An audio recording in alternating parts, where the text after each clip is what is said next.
You know how sometimes a place just gives you the creeps, even when there's no reason for it, just a gut feeling, like the road's watching you for a change? That's how Highway 13 works. It's not blocked off, not broken up by road closed, signs or guarded by state troopers. It's just there like a quiet dare whispered into the night. Most folks avoid it because they've heard things. Stories passed down by truckers, gas station clerks, kids with flashlights under the blankets, but not Tom Keller. Tom wasn't local. He didn't grow up hearing tales about Highway 13 swallowing people whole or leading you in a circle you never come back from. He wasn't the superstitious type either. The guy was a pragmatist, a road warrior who ran deliveries between small towns, surviving on beef jerky, lukewarm coffee, and playlists full of 90s grunge. This particular night he was hauling a last-minute delivery to a grocery store on the edge of nowhere. He finished the drop just past midnight, signed the invoice and slid back into his truck with that familiar, "let's just get home" exhale. It was cold, early spring, one of those nights where the mist hangs low, like the ground's holding its breath. He didn't mean to take Highway 13, it just happened. See, Tom's GPS rerouted, said there was a wreck on the main drag. No biggie. It wasn't the first time the app offered a shortcut, and it sure wouldn't be the last. All he saw was a blue line pointing east, shaving 10 minutes off the drive, and then there was the sign, HWI 13, 6 miles. Just a green, unassuming mile marker poking out of the fog. Nothing special.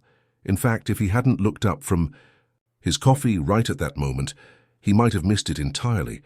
But something about the number made his skin prickle. He didn't even know why. It wasn't like 13 had ever meant anything to him. He wasn't afraid of bad luck. Hell, he was born on Friday the 13th. Always thought the whole thing was kind of cool, like he was one of the weird ones, chosen in some dumb cosmic lottery. So when the GPS nudged him right at a fork in the road, and a beat-up wooden sign read, Old Mill Road, HWI 13, he didn't hesitate. His tires crunched gravel as he turned. The moment his headlights swung onto the entrance, though, he felt it, a kind of pressure, like he'd just stepped into a room full of people who all stopped talking at once. He shook it off, told himself he was tired, overworked, just thinking too much. He sipped his coffee, cranked the heater, and drove on. The road narrowed fast, trees pressed in from both sides, branches gnarled and low.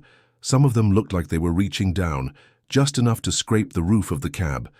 There weren't any streetlights, no reflectors, just blacktop, and the soft yellow glow of his own headlights. The mist grew thicker, and the silence deafening. He turned down the music just a notch. Don't ask why. It's that instinctual thing we do when we think we need to hear something. And that's when he realized he hadn't passed another car. Not one. No headlights behind him. No taillights ahead. Not even a possum or a raccoon skittering across the way. Just trees, fog, and that creeping, crawling sense that maybe the road was getting longer. He laughed at himself. Out loud even. Nah, man. Just tired, he muttered, rubbing his eyes. Still, he reached for his phone, glanced at the screen and paused. The map showed his blue dot, but no road name, nothing around it. Just green, like he was floating in a sea of forest. The blue line, his shortcut, faded away into nothing. Okay, that's weird, he said. He tried refreshing the app. Nothing changed. Full bars of signal, zero direction. The coffee didn't taste so good anymore. Tom tossed it into the cup holder and glanced up just in time to see another sign, HWI 13, mile 1. It looked brand new, not like the first one, which was weather-worn. This one gleamed. Almost too clean. He frowned, thought maybe he'd missed the first mile marker and was just seeing the second.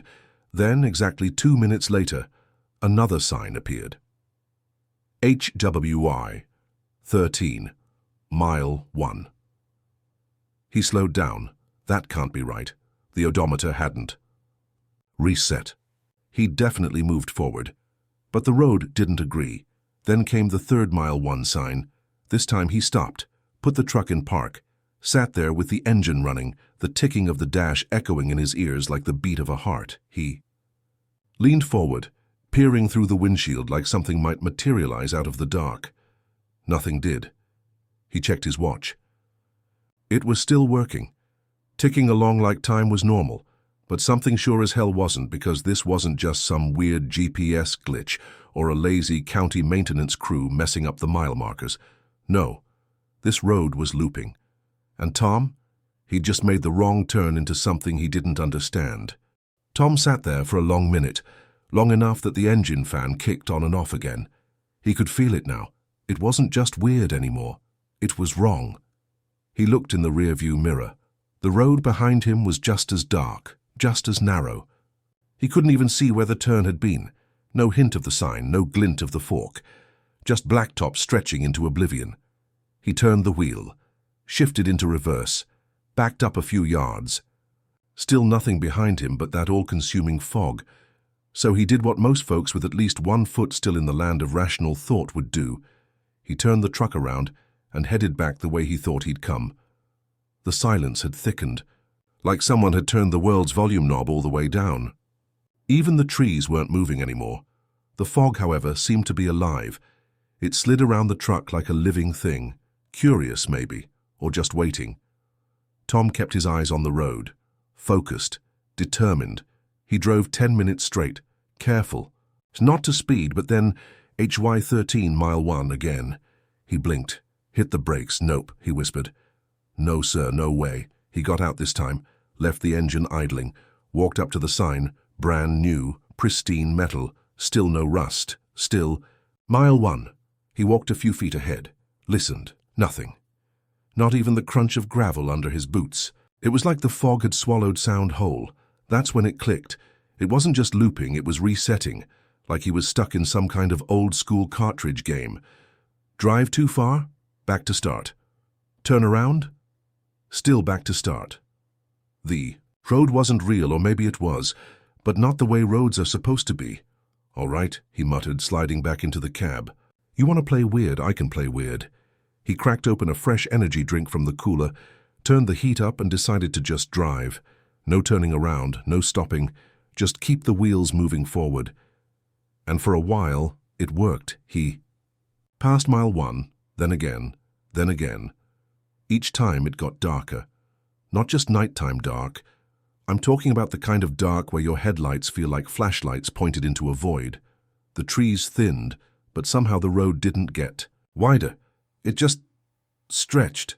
Every so often he'd swear the white line on the road twitched, just for a second, like it was watching him.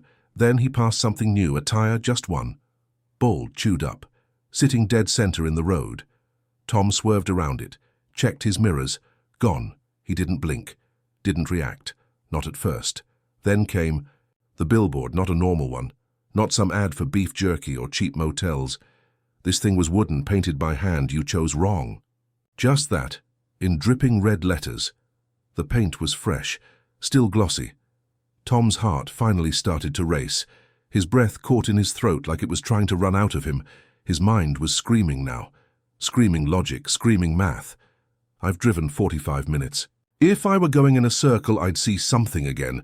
But he didn't. No familiar turnoffs, no deer, no other cars, and definitely no way out. This wasn't a circle. It was a trap. By the time he passed mile 1 for what felt like the 10th time, Tom started laughing. Not the haha this is funny laugh, but the kind that sounds a little cracked at the edges. The kind people use when their brains don't have anywhere else to go. This is fine, he muttered. Perfectly normal highway, real efficient. Love the rustic signage. He slammed the steering wheel for emphasis. Nothing around him moved, not a branch, not a breeze, just that damn fog, snaking along the road like it knew something he didn't. And then his dashboard flickered. The lights dimmed for just a second, long enough for the stereo to buzz with static and the cabin to go cold. And when it came back, his fuel gauge had dropped by a quarter in one blink. Tom stared at it, tapped it, like that would change things. You've got to be kidding me. He wasn't driving that far, not that far, but Highway 13 didn't care about fuel efficiency. It was bleeding him out. 1/4 tank at a time. He considered stopping, just parking it, killing the engine and waiting out the night. But some part of him, Some primal, deeply buried instinct told him that was worse. If you stop, it finds you faster. He didn't know what it was, but he wasn't going to wait around to find out, so he kept driving, hands tight on the wheel, eyes sharp, waiting for something, anything to change. That's when the shadows showed up. First, just at the edges of the tree. Line blurry, hunched, too tall, then closer, standing at the shoulder and always, facing away, not moving, not even breathing, just watching the woods like they were guarding something or waiting for a signal. Tom blinked once, twice. They didn't vanish this time. They were real as the road that didn't end, and Tom knew. If he stopped now, even for a second, they'd turn around. Turn. You ever drive tired and start seeing things? Like a sign you thought you passed miles ago, or a shape in the trees that looks like a person, until you get closer, and it's just a weird stump. Yeah, that's not what was happening here. Tom had passed the same mile one sign so many times now, it felt like a taunt. He was still driving, still trying. But now things were changing. Not better, just different. Like the road was getting bored and wanted to up the ante. It started small, a figure at the edge of his headlights, far enough that he couldn't make out details. Just the outline of someone, tall, thin, standing. In the tree line, not moving. Tom blinked, still there. He stared for a full 10 seconds as he passed, didn't move, didn't look up, just stood, facing the trees. That was the first. The second one came a mile, or whatever passed for a mile on this. Nightmare Road later, closer this time, off the shoulder, right next to the white line. Same posture, same dead stillness. Tom slowed, heart thudding. He leaned toward the window, eyes squinting, trying to get a better look. The figure was barefoot, pale, skin almost gray in the glow of the headlights, wearing what looked like a hospital gown, the kind that ties in the back. Bare legs, and that posture, slouched, slightly bent forward like it was listening for something underground. Tom didn't stop. He didn't even breathe right. Just drove past like if he ignored it, it wouldn't notice him. But it did. Because, right as he passed, he saw the head turn. Just barely. No face, just darkness. Like the light refused to touch it. He floored it. Didn't look in the mirror. Didn't want to see it following. From there, things got worse. Every mile, another. Figure, some closer, some farther. All with that same weird, hunched pose. All facing away from the road. It was like the forest had grown a crowd. Spectators for a show he didn't understand. Some had long hair that moved just slightly in the wind. Others had bald, scarred scalps. One looked like a kid. One looked just like him. He nearly drove off the road when he saw that one. It was standing just 10 feet from the center line. Blue jeans, black hoodie, worn boots, same height, same build. Even had the same stupid keychain he always carried, an old bottle. Opener shaped like a shark, he whispered to himself. No. Didn't matter. He passed it. And when he looked in the mirror, that version of him was gone. The shadows weren't all he had to deal with. The road itself was shifting, wider now. Too wide, like the earth had stretched just for him. And the lines, they were wrong. At first they were white and solid. Normal, then they flickered, literally flickered, like old film. 1 second double yellow, next second white again. Then gone completely, and there were cracks now. Deep ones, like something beneath was clawing to the surface. The fog pulsed, that's the only word for it, like it was breathing, exhaling softly against the windshield. And in that fog, sometimes, he saw movement, quick flashes, something darting across the road. Once he slammed the brakes because he thought a deer, or maybe a person, had run in front of him. But when the truck skidded to a stop, nothing. Just tire marks and silence. Tom wanted to scream, wanted to cry, but mostly he wanted to understand. What is this place? He whispered. No answer. Just the low growl of the engine and the rising tick-tick-tick of the dashboard clock. It was almost 2 a.m. now, though that meant nothing anymore. His phone was still dead. The radio, static, the temperature gauge, climbing, Even though outside it looked cold, his cab felt like a sauna. He pulled at his collar, sweat on his neck. Breathing shallow, and then he saw her, middle of the road, backlit by the headlights. A woman, standing perfectly still, facing him, not hunched, not slouched, just waiting. He slammed the brakes, came to a full stop. She didn't move. Long black hair, soaked and stringy, like she'd just climbed out of a river. A tattered white dress, bare feet. Tom stayed behind the wheel, hands frozen, heart racing. He reached for the horn, tapped it once, short. Beep! The woman didn't flinch, didn't even blink. He leaned forward. The fog was thinning right around her. As if the road wanted him to get a clear look, she raised one hand and pointed to the passenger seat. Just one slow, deliberate gesture. Tom didn't move. She pointed again. This time she smiled. A slow, awful thing, and began to walk toward the truck. One step to two. Tom hit the gas. The wheels spun for a second, then gripped. He swerved around her, half in the ditch, half on the road, didn't look back, didn't breathe until he passed the next sign. 13 mile 1 again, only now. Something was in the passenger seat, and it was humming. So here's the thing. When people talk about going crazy, they imagine it's loud, screaming, panic, maybe a breakdown on the side of the road while ripping your hair out. But that's not how it starts. No, losing your grip is quiet. It's subtle. A creeping fog of, wait, didn't that just happen? And am I misremembering this until reality starts slipping through your fingers like wet rope? Tom Keller was at that point. After the woman in white, after seeing himself, standing in the forest after the passengers that may or may not be there, he wasn't sure what was real anymore. But one thing he did know, this road wasn't just endless, it was watching him, it was toying with him. Every sign, every turn, every whisper of fog felt intentional. A setup, a test. And now, the road had a new trick, gaslighting. It started with the music, his stereo, dead. Since the glitch, crackled back to life. Not a song, though, a voice, soft, distant. A man's voice, mid-sentence, like a radio call-in show. And when I told her I'd be home by 8, I meant it. I swear I did. But something changed. After I turned onto this highway, Tom blinked, turned the volume down, then up. The voice kept talking. It's been 3 hours now. I haven't seen a single car. My phone's gone. The road won't stop. If anyone hears this, don't take 13. Then static. Then silence. Then his own voice. I don't even know what I'm looking at anymore. There's shadows, people. And every time I pass that stupid sign, mile 1, it feels like it's starting over, but it's worse now. It's watching me. Tom recoiled.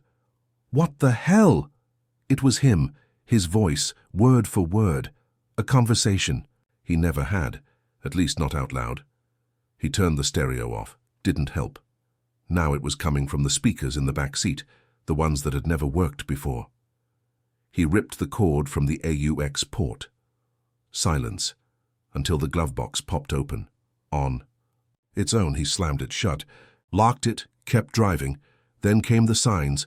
Before they were just mile markers. Now they talked back. Turn back. Next one, you won't like what's ahead. Then, you're already dead. He sped up. Didn't matter. They were spaced. Every 100 yards now. This is hell, this is home. Stop pretending. The trees blurred by, the shadows were closer, no longer standing still.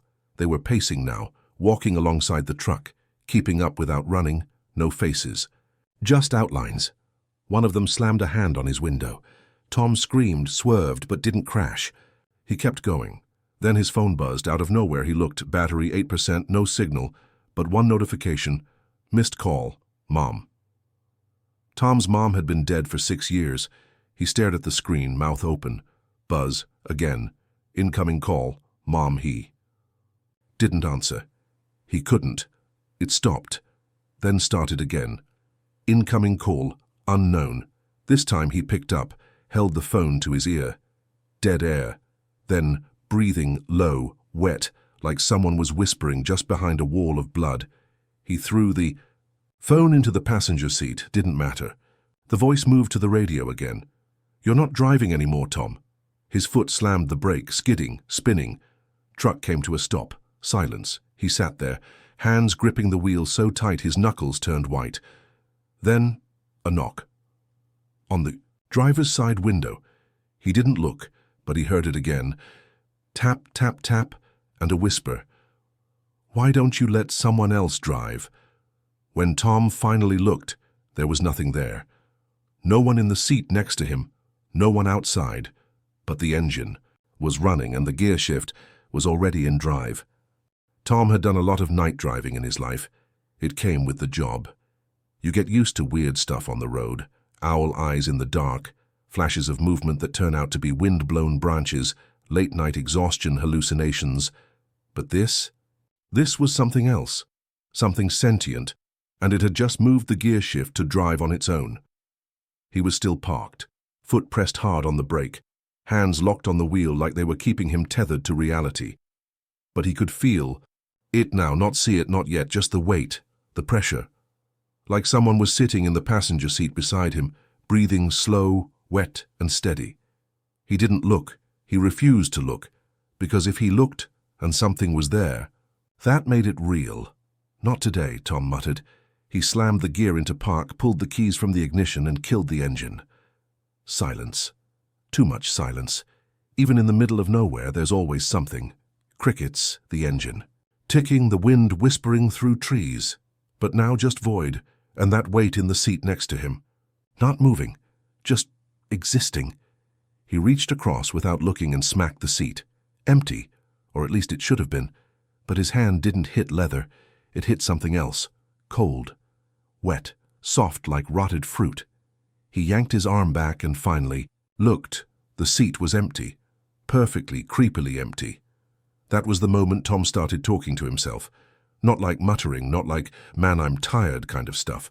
He was full on, having conversations now. "Okay. I've lost it. This road is doing something. I don't know what, I don't know how, but it's not real. It can't be." The dashboard clock blinked again. 06 a.m. still. For the 5th time. Great. Stuck in time too. Just peachy. He turned the key. Engine growled awake. Headlights flickered. And for a split second, just a second, there was a face in the passenger. Side mirror, eyes like headlights, wide, reflective, smiling. Then gone he drove. Because what else could he do? The figures at the side of the road were moving now. Not random, not wandering. They were following, not running, just walking. Always in his peripheral vision. Always there when he wasn't looking straight at them. He hit the gas harder. And then the radio came back, loud, no static, just music, but not normal music. It was a warped version of a song he used to love. Slowed down, drowned almost, like it was playing underwater. He reached for the knob to turn it off. "Don't!" The voice came from beside him, low, female, familiar. He froze, slowly turned his head. There was a woman in the seat. Black dress, pale skin, long wet hair like she'd been pulled out of a lake. She wasn't looking at him, just forward, like she was watching the road, like she'd always been there. "Keep your eyes on the road, Tom," she said softly. He swallowed. "Who are you?" No answer. She reached for the glove box, opened it. Inside was his phone, lit up, battery, 100%, one new message. He picked it up. From unknown. "Don't stop, not until the road lets you." He looked back at her, but she was gone. Seat empty again. Phone. In his hand unlocked, music still playing. Same song, still underwater. The fog thickened again, so thick it looked like he was driving through milk. His high beams barely cut into it, and then he noticed something new. On the dashboard. A crack. Hairline. Small. Right across the speedometer. He tapped it, and it spread like ice on glass. The plastic spider-webbed until the whole dash looked like a windshield after a high-speed pebble hit, and just like that, it was gone. Clean. Like new. Like nothing had ever happened. Tom let out a shaky breath. "I just want to go home," he said. And the stereo whispered back, Home isn't there anymore. That's when he saw the town. Lights in the distance. Street. Lamps. Glowing windows. A gas station. A sign that read, "Welcome to Gables End, population." 1. He pulled in, put the truck in park, sat there, staring at the pump. Everything was lit up, freshly painted, brand new, and yet not a soul around. No cars, no people, no sound, but the price board read, "Regular 113 diesel, 13 hour." Tom's breath caught in his throat. That number again. He opened the door, stepped out, and immediately regretted it. Behind him, the truck door slammed shut on its own. The pump turned on. Gas started pouring by itself. He stood there, hands shaking as the fog rolled in again, this time from the gas station itself, like the building was exhaling. Then he saw it in the window. The woman, the one from the seat. Inside the store, watching, smiling, holding out something in her hand, a key. "So you're brave for sticking around. All right, lights low, coffee hot or ice cold, and keep one eye on the mirrors, because this is it, the last stretch. The road doesn't end." But Tom might. Tom stood in front of the gas station, frozen like roadkill caught in headlights. That woman, the one with lakewater hair and a face like a half-remembered dream, was inside, just standing there, behind the glass, smiling that same eerie, almost kind smile that made his spine itch. In her hand, a key, not car keys, not house keys. It was old, like motel keys from the 70s, brass dented, hanging off a faded leather tag. The burned into it. She didn't move, didn't blink, just raised the key like an offering. Tom didn't want it. Every part of his body screamed nope, but something in the air. It pulled him, like gravity had shifted, and now this key was the only object with mass. He stepped forward. The door slid open on its own. Chime above it let out one slow, distorted ding. Inside, the gas station was spotless, too clean, too quiet. It didn't smell like gas or chips or burnt coffee. It smelled like rain on concrete and rot. The woman was gone, but the key was still there, lying on the counter. Next to it, a map, hand-drawn, one road, a looping figure 8, no town names, no highways, no exits. Just a tiny X and the word U scrawled beside it. He picked it up, and the lights in the store flickered. Back in the truck, he shoved the key in the ignition without thinking. It fit, turned like butter. Engine roared to life. The stereo crackled. "Mile 13, mile 13, mile 13. The voice hissed like a chant. Tom didn't wait. He peeled out of the station and back onto the highway. But now, the trees were gone. Just fog. Walls of it. The road was all that existed. A strip of grey suspended in nowhere. Then the voice on the stereo changed. "You can leave, but someone has to stay." Tom's heart froze. "Stay," he whispered. "What do you mean, stay? I didn't ask to be here." Every driver takes a turn. Some ride forever, some pay the toll. That's when the passenger seatbelt clicked. On its own. Something was sitting there again. Not her this time. Someone new. Someone shifting. Every glance out the corner of his eye showed something different. A friend he lost to a crash years ago. His dad in his old flannel. A stranger with a stitched-up mouth. He didn't dare look fully. Didn't want to know which one was real, if any were. The voice on the radio hummed now. Not words, just sound, low droning, almost like an engine idling behind his ears. And then, headlights. Up ahead, another truck, coming toward him. Fast. On the same side of the road. Tom flashed his brights, honked. It didn't move, didn't slow, didn't swerve. He slammed the brakes, tires shrieking. And the other truck? It vanished, like it was never there. But in the split second before it disappeared, Tom saw the driver. Himself. The fog split wide now, revealing something impossible, a roundabout, in the middle of nowhere. 4 exits, each marked with a sign. Go. Bakima, wake up. Forget. Stay. Tom's hands trembled. The wheel vibrated. The passenger leaned forward, whispered. Choose. He took the second exit. Wake up. He didn't know why. Instinct, maybe. A desperate need to believe he was dreaming. And for a second, it worked. The road blurred, his vision swam, the sound faded, and he was home, on the couch, wrapped in a blanket, TV static humming, empty can of Red Bull on the table. Morning light, pouring through the windows, birds chirping. He laughed, actually laughed, until he saw the photo frame, the one on the mantel. It was a picture of him, in his truck, but he wasn't smiling, he was screaming. And behind him? The woman passenger seat, smiling. He blinked and was back in the truck. The road stretched ahead. No end in sight. The voice returned. Calm now, like a bedtime story. You can't leave until someone takes your place. Tom swallowed. Whispers rose. Around him, the shadows, the road, the fog itself maybe, all speaking one word over and over, drive. So that's what he does. Tom Keller, last seen somewhere near Highway 13, now drives for someone else, waiting, hoping, watching, because someday soon you'll take a wrong turn and he'll be waiting at the roundabout, passenger seat empty, key in hand, ready for the trade.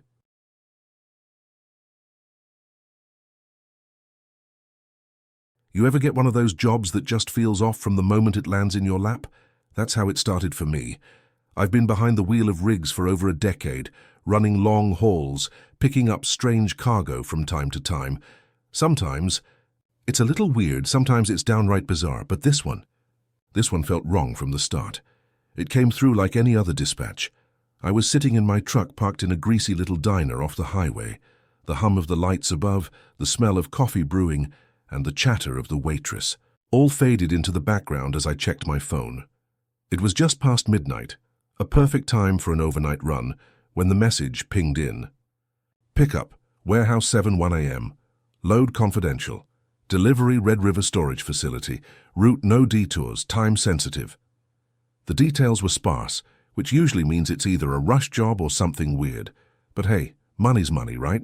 So, I made my way to the pickup point, a dilapidated warehouse on the outskirts of town. The kind of place where the buildings look like they've been there for decades, rust creeping up the sides like vines. It wasn't my first time picking up from there, but I never liked it. Something about the place just felt wrong, like the hair was always a little too still, the shadows a little too deep. But I shrugged it off. It was just another delivery. I pulled into the lot, my headlights cutting through the thick fog that rolled in from the nearby river. The only sound was the low hum of my truck's engine and the distant screech of metal on metal from the warehouse. My tires crunched on the gravel as I parked. There was nobody around. No workers unloading, no forklifts buzzing around like usual. Just an eerie silence that made the hairs on the back of my neck stand up. But then I saw him, an old man standing by the warehouse door waiting for me. His thin frame was hunched under the weight of an old overcoat, and his face was gaunt, pale like he hadn't seen the sun in years. His eyes were the kind of dark that looked like they'd seen too much. I parked and climbed out, but I didn't speak to him right away. I'm not one to start conversations with strangers, especially ones who look like they could disappear if you blinked. Instead, I walked toward him, the gravel crunching beneath my boots. "Got the paperwork?" he asked, his voice raspy, like he hadn't spoken to anyone in a while. "Yeah," I said, pulling out the manifest and handing it to him. "Load's all set." He didn't answer right away. He just stared at me for a beat. And that stare, it felt too long, too searching, like he was looking right through me. But then he gave a short nod and motioned toward the back of the warehouse. "It's ready." I followed him into the shadows, my boots echoing on the concrete floor. The air inside was cold and stale, thick with dust. The only light came from a flickering overhead bulb, casting long, warped shadows that seemed to follow us as we moved. There, sitting in the center of the room, was the crate. It was large, much larger than anything I'd typically haul, wrapped. In a heavy tarpaulin cover, the edges were frayed and worn, as though it had been sitting there for a long time. It wasn't strapped down or secured in any way, just sitting there in the middle of the room like it was waiting for me. The old man didn't say anything, just stood back as I approached. I peered at the crate, inspecting it. It didn't have any markings or labels at first, but when I looked closer I saw it, a small handwritten note scrawled in dark ink on the edge of the tarp. "Do not open. Property of the deceased." I blinked. What the hell? I stared at the words for a long moment, trying to make sense of them. Property of the deceased, that was a hell of a note to have on a crate. I'd hauled all sorts of weird shit before, art, old furniture, you name it. But this was new. I glanced up at the old man. "What's in it?" He didn't answer, just shook his head slowly, his eyes going a little wider. The silence stretched, and I could feel something in the air shift. Maybe it was just my imagination, but the temperature in the room seemed to drop a few degrees. The hairs on my arms stood up. "Is it really that important?" I asked, trying to keep my voice steady. He didn't respond, just nodded toward the crate. I swallowed hard. The warning labels were clear, "Do not open," but something about it tugged at my curiosity. Maybe it was just the fact that I was being told not to open it. I've never been one to follow instructions when I'm told to leave well enough alone, but I kept my distance. I turned and climbed back into the truck, the old man still staring at me from the shadows. He didn't follow, didn't even flinch when I started up the engine and drove off. The weight of his eyes was the last thing I felt as I pulled out of the lot. As I hit the open road, I tried to shake off the unease gnawing at my insides. It was just a load, right? Just another gig. But as the miles stretched on, something about that damn crate wouldn't leave me alone. That label, the way it felt like it was burning into my mind. I tried to focus on the road, on the lines painted on the asphalt. But then I heard it. At first it was a faint sound, just barely audible, like the wind had shifted and something whispered at the edge of my hearing. But no, it was more than that. I could make out the words now. "Tom, Tom." My breath hitched. Glanced at the rearview mirror. Nothing. Just the dark highway behind me, the usual emptiness of long drives. But there it was again. "Tom, help. Tom, please." The voice. It wasn't loud, but it was unmistakable, clear as day.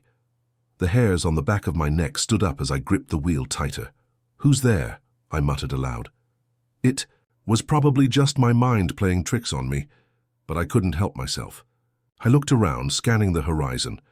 The road was still empty. I shook my head. I was just tired. Maybe I was imagining things. But then I heard it again.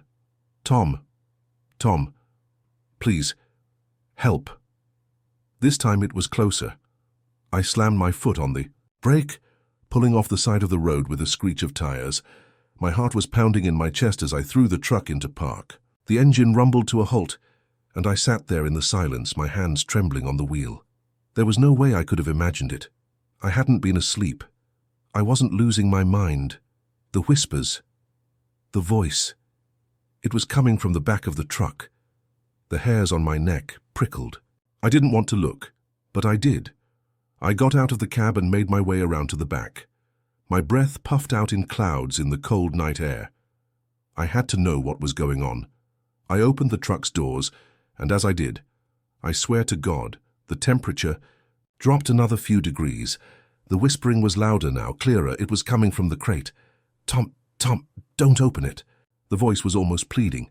I stepped back, my hand shaking as I closed the doors. I couldn't explain it. I didn't want to. I didn't want to deal with whatever the hell was happening. I climbed back into the truck, slamming the door shut. I stared ahead, my mind racing. The whispers were gone now. The road in front of me was as dark and empty as ever, but something told me it wasn't over. It was only just beginning. I glanced at the clock on the dashboard, 3:07 a.m. The night felt endless, and whatever was in that crate, it wasn't finished with me yet. The whispering hadn't stopped. I'm not saying it was constant. There were long stretches of quiet between the moments when I'd swear I heard something, but it was always there, lurking in the background like a shadow I couldn't shake. I had 1,000 thoughts running through my head as I drove down that lonely highway. What the hell was in that crate? Was I just hearing things? Was I losing my mind from the isolation of these long hauls? But deep down I knew better. There was something alive in the back of my truck. It wasn't just my imagination. That damn crate, wrapped up like a burial shroud, seemed to be breathing with a life of its own. Even though the whispering had stopped for the moment, I could still feel it. That weight pressing down on my chest, the fear crawling through my veins. I didn't sleep a wink that night. It was like the road ahead was endless, stretching into eternity, and every mile I put behind me only seemed to drag me deeper into this nightmare. The voice, the whispers, my name. It was like they were calling me from the darkness, like they knew something I didn't. But no matter how many times I checked the rearview mirror, nothing ever showed up. When the sun finally started to creep over the horizon, the whole world outside my truck felt as if it were holding its breath. It was like a moment of quiet before the storm, but I didn't know what kind of storm was coming. The Red River storage facility wasn't too far off, just a few more miles to go. But that feeling, the unease, the tension, grew stronger with every passing minute. I wasn't just delivering a load, I was being led somewhere.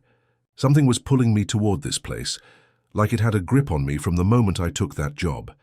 As I neared the facility, I could see it looming ahead, a place that was just as desolate as I remembered. It was an old, run-down lot, nestled between two hills that seemed to swallow up any light that tried to reach it. The walls were covered in peeling paint, the gate rusted, with just enough room for a rig to squeeze through. It looked abandoned, save for the flickering neon sign that buzzed weakly over the entrance. I slowed down, my truck rumbling as I passed the cracked concrete floor, past the empty storage units, and into the back lot where the old man had instructed me to go. There were no other trucks, no workers milling about, just emptiness, stretching out in every direction. I parked my rig beside the empty row of storage units and cut the engine. Silence hung in the air, thick as smoke. I sat there for a moment, trying to steady my nerves, my heartbeat echoing in my ears. Then I saw him again, the old man. He was standing by the far corner of the lot as if waiting for me. His face was even paler than it had been when I first saw him at the warehouse, and his eyes, those dark, endless eyes, seemed even deeper now, like he hadn't slept in years, or maybe he'd never been awake. He waved me over with a jerky motion of his hand, his fingers trembling, the kind of tremor that tells you there's more to someone than what meets the eye. But I didn't hesitate. I climbed out of the cab and started walking toward him, the gravel crunching under my boots. "You're late," he rasped, his voice thin, like it was difficult for him to speak. He sounded like he hadn't used his voice in ages. I shrugged, trying to stay calm. "Sorry, took the long way, guess I got distracted." He didn't seem to care. Without a word, he motioned toward the storage units. "Get it unloaded now." I glanced back at the truck, my stomach churning. The crate was still there, sitting in the back of the trailer, covered in that same heavy tarp. I didn't want to touch it. Hell, I didn't even want to be near it. But I wasn't about to argue. Not with that guy. I walked around to the back of the truck and opened the door. The moment I did, a gust of cold air blasted out, sharper than any winter breeze I'd ever felt. It made me shiver, even though the weather outside was still warm. That's when I heard it again. Tom. Tom. It was so quiet at first that I thought I might be imagining it. But no, there it was again, clearer this time. A whisper, low and mournful. And it wasn't coming from the air. It was coming from the crate. I stood frozen for a second, heart pounding, sweat cold on the back of my neck. The whisper was unmistakable now, too clear to ignore. "Tom, don't open it." The words chilled me to the bone. My hands shook as I reached for the tarp, but then I heard a sound from behind me, something scraping, dragging along the concrete. I spun around and there he was, the old man moving toward me like he had all the time in the world. "It's too late for you," he whispered, his voice cracking. "You shouldn't have taken it. You shouldn't have opened it." I didn't understand what he meant, but I didn't have time to ask. His words didn't matter, the crate did. It was growing louder, the whispers turning into frantic murmurs, as if something inside was begging to get out. The old man reached the back of my truck, his hands shaking, and for the first time, I saw real fear in his eyes. "No," he said, shaking his head violently, his face twisted in pain. "You don't know what you're dealing with. I didn't care. I wanted out. I wanted to leave this place and never come back. But something told me that wasn't going to happen. Something told me that I had crossed a line I couldn't come back from. I yanked on the tarp, my hands pulling at the rough fabric, and for a split second, I thought I heard a voice behind me, a low growl, like something was waiting for me to finish. And then the crate shifted. It wasn't subtle. No, this was no gentle rocking. The crate jerked violently, the sound of wood splintering, of something moving inside. I staggered back, a jolt of pure terror flooding my veins. I tried to shout, tried to get away, but the old man was too quick. He grabbed my arm with surprising strength, his fingers digging into my skin, his breath hot against my ear. "You have to stop," he pleaded. "Please." But it was too late. The tarp ripped open, and what was inside I could barely comprehend. It wasn't a thing that should exist. It was an amalgamation of shadows, twisted limbs, and an endless, writhing mass of something that shouldn't have been alive. Couldn't see it clearly, there was no way to. But it was there, moving, reaching, its presence so overwhelming that I could feel my mind snapping under the weight of it. The whispers became screams, louder, frantic, pleading. "Tom, Tom, help." And then, in that moment, everything went black. I don't remember how long I was out. When I came to, everything was quiet. Too quiet. The kind of quiet that seeps into your bones and fills the air with a sense of dread, like the world itself is holding its breath. The first thing I noticed was the cold. It wasn't just chilly. It was an unnatural cold. The kind of cold that made you feel like you were being pulled into some otherworldly place, far from the warmth of the sun. My head throbbed, a sharp pain splitting through the fog in my mind. My eyelids fluttered open, and I immediately wished they hadn't. I was on the ground, lying on the cracked concrete of the storage facility parking lot. The warehouse loomed in the background, the shadows stretching longer than they should have. My body ached like I'd been dragged across miles of rough terrain. I tried to push myself up, but my arms felt like lead, my legs like rubber. When I looked up, I saw the old man, but he wasn't the same anymore. He was kneeling on the ground beside me, his face pale and twisted in agony, as if he were trapped in some kind of nightmare that he couldn't escape from. His eyes, once cold and empty, were now wide with terror, and his mouth moved but no words came out. He looked like he was trying to scream, but there was nothing. Nothing but a silent, desperate plea in his gaze. I tried to speak, but my voice didn't work. It was like my throat was coated in something thick and heavy, something that stopped me from making any sound. I forced myself to sit up, my muscles protesting, my head spinning. Then I saw it. The crate. The crate that had been on the back of my truck was now sitting in front of me, but it wasn't as it had been before. The tarp was shredded, the edges torn open like something had clawed its way out. The thing that had been inside was no longer contained. It was here. It wasn't something I could explain, not in any way that would make sense. It was as though the air itself was thick with its presence. Shadows seemed to pulse around it, the edges of the world blurring and distorting as if reality itself were being bent. And the whispers were back. Tom. Tom. It wasn't just one voice now. It was many. A chorus of whispers, layered on top of each other, blending into a low, guttural sound that made my skin crawl. The air vibrated with their presence. Every word was like a knife scraping along my bones, sending chills down my spine. I tried to stand, to run, but my legs wouldn't cooperate. I was frozen, trapped. And then, as I looked at the crate, something stirred inside of me.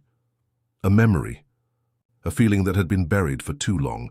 The old man had said something earlier. You shouldn't have opened it. Those words echoed in my mind, their weight pulling me under. That's when I saw it. A shape. A figure. It was rising from the crate, shifting in the shadows. A dark, twisted form that seemed to stretch and warp, its limbs too long, its body too thin. The air around it seemed to distort, like the very fabric of reality was bending to its will. I didn't know what it was. Hell, I didn't know what it wanted. But in that moment, I knew it wasn't something that should exist in this world. It was something ancient, something far older than anything I could understand, and it was awake. I didn't know what to do. I wanted to scream, to run, but I couldn't move. My body was a prisoner to the thing in front of me. Its eyes, if you could call them that, were pools of darkness, empty, endless, sucking everything around them into their depths. It saw me. It knew me. Tom. The whisper came again, closer now, right beside my ear. I flinched, my body trembling, but I still couldn't move. It was as if the world itself had stopped, leaving me alone with this thing, whatever it was. And then it spoke. Not with words, not with a voice, but with something deeper, something that vibrated in the very core of my being. You opened the door. Now you belong to us. The ground beneath me trembled. My head pounded. The whispers grew louder, more frantic. The air around me twisted and turned, the shadows growing longer, darker, and more intense with every passing second. It was like I was drowning in the dark. I couldn't breathe. I couldn't think. I couldn't escape. Tom, help. I felt the words like a weight, pulling me into the void. The old man's desperate face was the last thing I saw before everything went black again. When I woke up next, I was no longer at the storage facility. I was in a different place entirely. The air was thick with a putrid smell, rotting, decaying. It felt like I was surrounded by a damp, oppressive darkness. The ground beneath me was soft like mud. My hands trembled as I pushed myself up, and when I opened my eyes, I was met with nothing but blackness. I couldn't see my hand in front of my face, the darkness so complete it felt like I was buried alive, and the whispers were still there. Tom. Tom. They echoed around me, coming from every direction, louder than before, more urgent. The sound was deafening now, like 1,000 voices shouting at once, tearing at my mind. Tom, help! Help us! I tried to scream, but the sound was swallowed by the oppressive silence. I couldn't move, couldn't get my bearings. It was like I was trapped in a nightmare, except it was real. It had to be real. Suddenly, I felt something, someone, grab my arm. Cold fingers, bony, tight around my wrist. My heart raced. I jerked my body away, but the grip tightened. I spun around, and that's when I saw them. The others. They were shadows, figures just like the one that had risen from the crate. Twisted, contorted shapes that didn't look quite human. Their eyes were black voids, endless pits of darkness that seemed to absorb everything around them.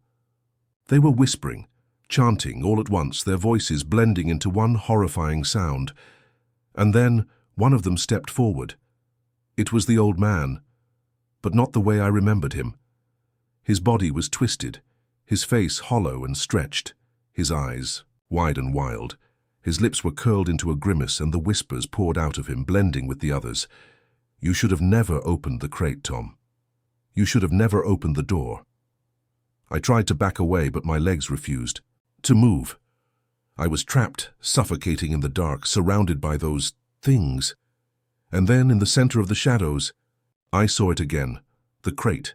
It was still there, sitting in the middle of this dark void, its edges glowing faintly in the blackness, like it was calling me back.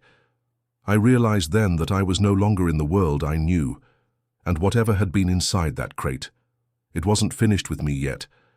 I thought the darkness would swallow me whole. When the old man's twisted figure stepped forward, his fingers reaching out as if to claim me, I felt the weight of all the whispers closing in. Every voice, every shiver in the air, seemed to press down on my chest. The air grew thicker, colder, and the feeling of being trapped intensified. My breaths came in short, panicked bursts as I tried to look for an escape, any way out. But there was no way out. There was no light, no escape from the suffocating blackness that surrounded me. Tom, the voice came from behind me, that whisper again. Not the old man, not the twisted figures, but something different. I spun around, my heart hammering in my chest. There, standing in the midst of the shadows, was a figure I knew all too well. It was me. Or at least it looked like me. The figure that had appeared in the darkness was identical to me, my face, my body, but there was something deeply wrong with it. Its eyes were hollow, black voids, and its mouth hung open in a silent scream, frozen, in eternal terror. It stood there, unmoving like a statue, but I could feel the weight of its gaze. It was staring straight through me like it was waiting for something, waiting for me to acknowledge it. The whispers swirled around us, a cacophony of desperate pleas rising in intensity. "Tom! Tom! Don't forget." The words felt like an electric shock jolting through me, rattling my bones. My body shook with the effort of staying upright. I wanted to turn away, to close my eyes, to make it all stop, but there was no escaping the nightmare that surrounded me. The figure that looked like me stepped forward, and the air felt colder with each step it took. My legs shook beneath me, and I fought to remain standing, to fight whatever this thing was. "Who are you?" My voice cracked, the words barely escaping my lips. But I already knew the answer. The mirror image of me wasn't me. It was something else, something I couldn't understand. It smiled, a cold, malevolent grin that sent a chill so deep into my spine, I thought I might collapse from the sheer terror of it. And then its voice, a voice that was unmistakably mine, spoke. "I'm the part of you that's already gone, Tom. The part of you that opened the door." I couldn't move. My mind was a blur. I wanted to run, but I couldn't even gather the strength to step away. Every word it spoke reverberated in my skull like a constant pounding, a gnawing pressure, eating away at my sanity. "You're not real," I whispered, though even as I said it, I knew I was lying. The thing in front of me was real. It was as real as the shadows, as the whispers, as the cold that seemed to seep into my very soul. The thing that looked like me took another step closer, its face twisting in mockery. "Hey, it's all real, Tom. You've seen it, you've heard it, and now you can never go back." The shadows around me deepened, wrapping themselves around my body, tightening with every word.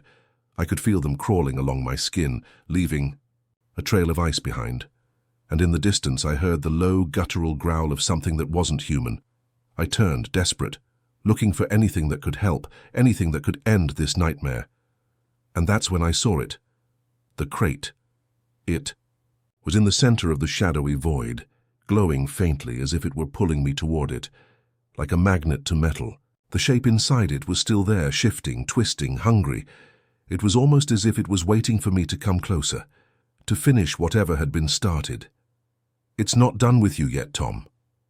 The voice came from every direction, and I could feel my chest tightening as the shadows pressed in. My mind reeled with panic. There was no escape, there was no going back. This was it. This was where I would be trapped forever. But then I saw something else. The old man. He was there again, standing in the distance, watching. But this time his eyes were no longer filled with fear. His face was blank, expressionless, as though he were resigned. It was as if he had given up long ago, lost in whatever this place was. "You shouldn't have opened it, Tom," the old man said, his voice distant, echoing in the hollow, empty space. The whispers from the shadows grew louder, more frenzied. "You opened the door. You can never close it again." I stumbled toward the crate, my legs unsteady, my mind numb. It was like something was forcing me to move, pulling me closer against my will. Each step felt heavier than the last. The growl grew louder, and the shadows around me seemed to pulse, as if they were alive. The crate was close now. I could almost reach out and touch it, but I didn't want to. I didn't want to know what was inside it. I didn't want to know what I had let out. But my hand, trembling and cold, reached out, and before I could stop myself, I touched the surface of the crate. The moment my fingers made contact, a wave of energy shot through me. The shadows that surrounded me seemed to collapse inward, and I heard the voices, those voices screaming in agony. The earth beneath me trembled, and I felt a pressure in my chest, like my lungs were being crushed. I gasped for air, but it was as if the darkness itself was suffocating me. The crate shook violently, its edges splintering, and from within it something began to emerge. It wasn't a figure. It wasn't a thing. It was a force, a presence, so overwhelming that it could not be contained within the boundaries of the crate. The darkness spread out in all directions, suffocating everything in its path, drowning everything in its wake. The voices, the whispers, the growls, they all merged into a single sound, a scream that rattled my skull and tore at my sanity. The presence inside the crate wasn't just a being, it was an entity, a force that had been sealed away for who knows how long. And now that it was free, it wanted something from me. I knew it then. I was its prisoner. I was never meant to leave. And no one had been. The last thing I heard before the darkness consumed me entirely was the voice of the figure that looked like me. "You should have never opened the door, Tom. Now you belong to us." The darkness was suffocating. I don't know how long I was unconscious. Time doesn't mean much when you're trapped in a place where the rules of reality don't apply. The last thing I remembered was the whispering, the growling, the feeling of being dragged toward that crate, toward something far worse than anything I could ever imagine. And then, nothing. Now, I was awake again. But nothing felt the same. My body was cold, my skin clammy, and when I tried to move, I felt the sharp tug of something wrong, something that didn't belong. I couldn't see, I couldn't hear. It was like I was suspended in some dark void, alone and drifting, and yet I wasn't alone. The whispers were there. They always were, just at the edges of my consciousness, murmuring my name in that soft, guttural tone. "Tom, Tom." They called me, beckoned me, pulling me deeper into their web. I tried to shake it off, to stand up, but it felt like the ground beneath me was shifting, like I wasn't on solid earth anymore. I forced my eyes open and the darkness bled into sight. There were no walls, no sky, no stars, just the endless void.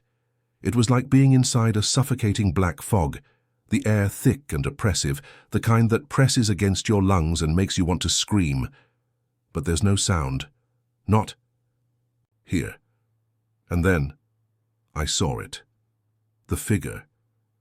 It wasn't the old man. It wasn't the twisted shape that had appeared in the shadows. This was something different.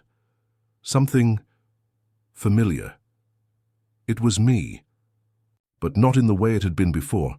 The figure stood in front of me, its features distorted like a cracked mirror. It had my face, my exact face, but its eyes were wide, hollow sockets, black and endless. Its mouth was open, but there was no sound. No words came out. It was a perfect reflection of me, but twisted, broken. It took a step forward and I felt it, like an electric shock running through me. My whole body jerked as if it were being pulled by invisible strings. "You opened the door, Tom," the me. Words were clearer now. It wasn't the whispering voices. It wasn't a murmur in the back of my mind. This was a voice. My voice. "You opened it, and now you will pay the price." I couldn't speak. I couldn't breathe. The figure reached out, and its hand, the same hand I knew so well, touched my chest. A cold, gnawing sensation spread across my skin where it made contact. It was as if it were drawing the life out of me, a slow drain, leaving me weaker with each passing second. "The door is open, Tom. It can never be closed." I wanted to scream, I wanted to run, but my body wouldn't obey. The figure in front of me wasn't just an image. It was a part of me, a part I had locked away, buried, deep inside. It was my guilt, my fear, the thing that had been gnawing at me for as long as I could remember. And now it had come to claim me. The figure smiled. It was a grotesque, hollow grin, one that stretched too wide, too far, and in that smile was a promise I didn't want to hear. "You belong to it now, Tom. There's no turning back." The ground beneath me shook, a deep rumble that seemed to come from the very core of this place. The darkness around me seemed to shift, to breathe as if the void itself were alive. I could feel the pressure building, the weight of something far larger than I could comprehend bearing down on me.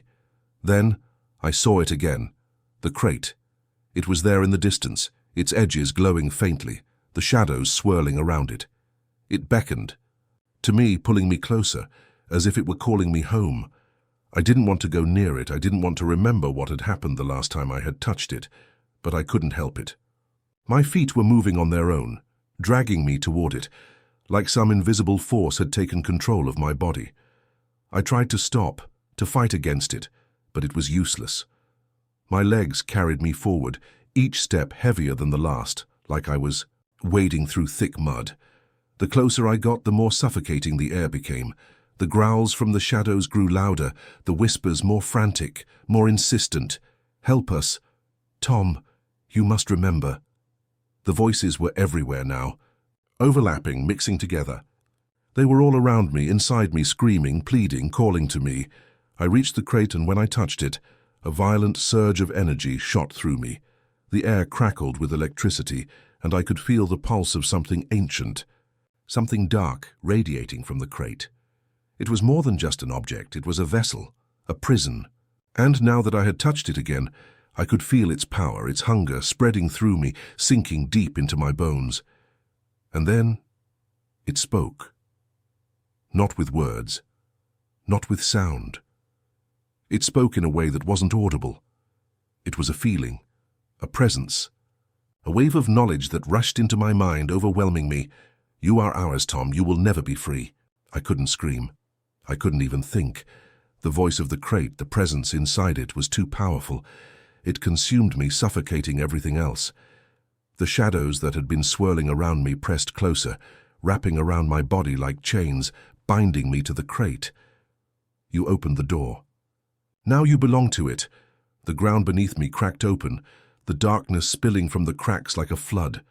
I felt myself being pulled into it, my body sucked down into the blackness. The whispers were deafening now, filling every corner of my mind, and then I saw them. The others, the ones who had come before me, the ones who had opened the door and never returned. They were there, their twisted forms trapped in the darkness, their eyes wide with terror. Their mouths were moving, but no sound came out. They were nothing more than hollow shells, bound to the crate, lost to the void. "You will never leave, Tom. You are one of us now." The darkness closed in around me, and I felt the last vestiges of my sanity slip away. I wasn't just trapped in this place. I was becoming one with it, one with the shadows, one with the whispers. I was becoming the thing that had been sealed away in the crate. I was becoming a part of the forgotten. It was suffocating. I couldn't tell if I was breathing or if I had even ever breathed again. The darkness felt like it was inside me, pressing against my chest, suffocating my very soul. My body felt as if it had been dissolved into the shadows, my limbs twisted and torn, no longer mine. I could no longer see my hands or my feet. Nothing of my old self remained. I had become a part of the darkness, hers part of the forgotten, but it didn't feel like freedom. The whispers had stopped, but the silence was worse. It was absolute, complete. Nothing existed beyond it. No thoughts, no feelings, no memories, just emptiness. I tried to call out. I tried to scream, but my voice had been swallowed by the void long ago. I tried to fight, to claw my way out, but my body no longer obeyed. I was suspended in the nothingness, a consciousness without form, drifting through an endless, oppressive quiet. The only thing that remained was the weight of the crate. It hovered in front of me like a sickening monument, its presence weighing heavily on my mind. I could still feel its pull, like a force that was constantly drawing me toward it even now. The crate had become my prison and my sentence, and just like before, the whispers began to stir again, quiet at first, then growing louder, more insistent.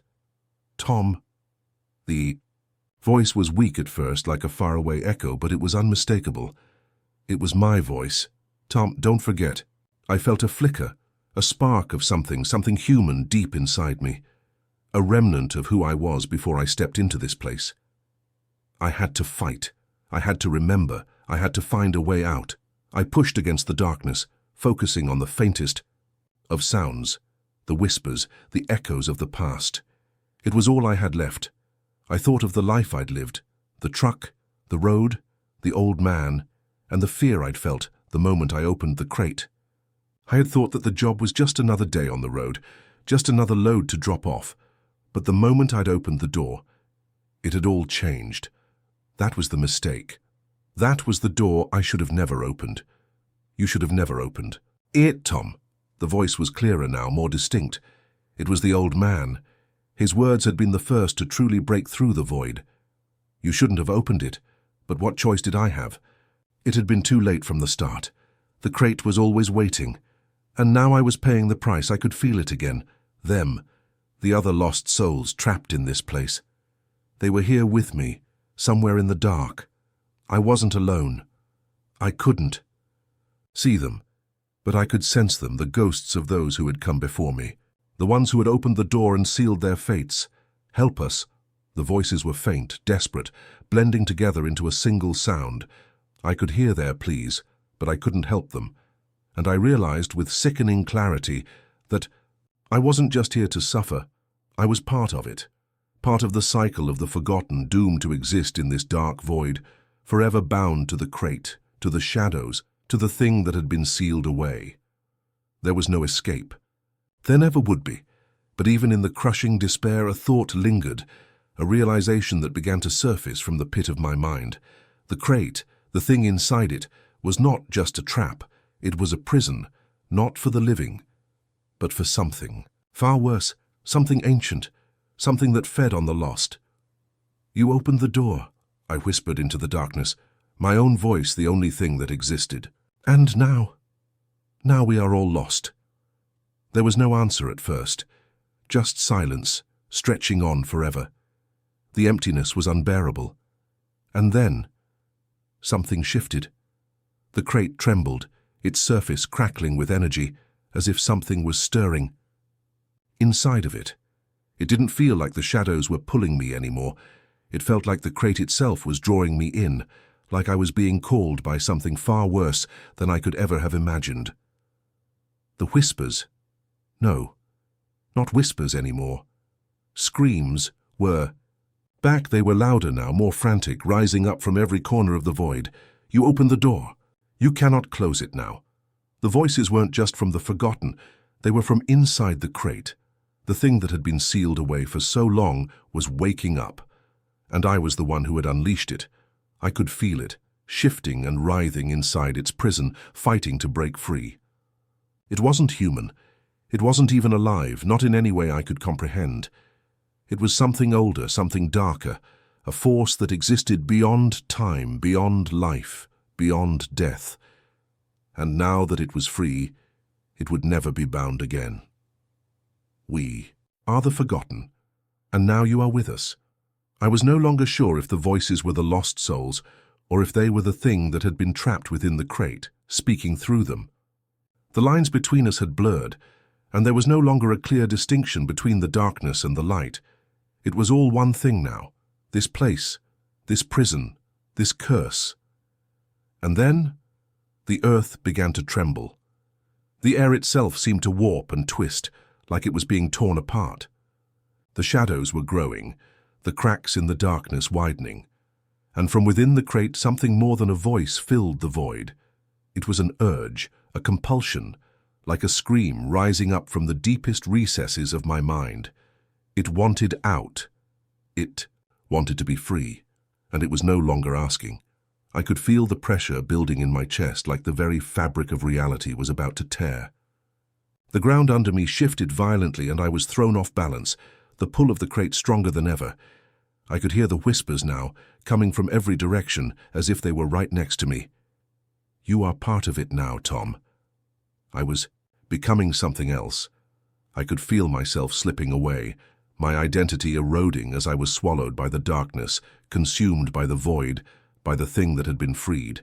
And in that moment, I realized with sickening clarity that I was the door. The door had always been inside me, the key to whatever had been sealed away, and once I had opened it, I could never close it again. There would be no escape, no redemption, no way out of this nightmare. I had become one with it. And so, I whispered, into the abyss, my voice the last trace of who I had once been. We are the forgotten.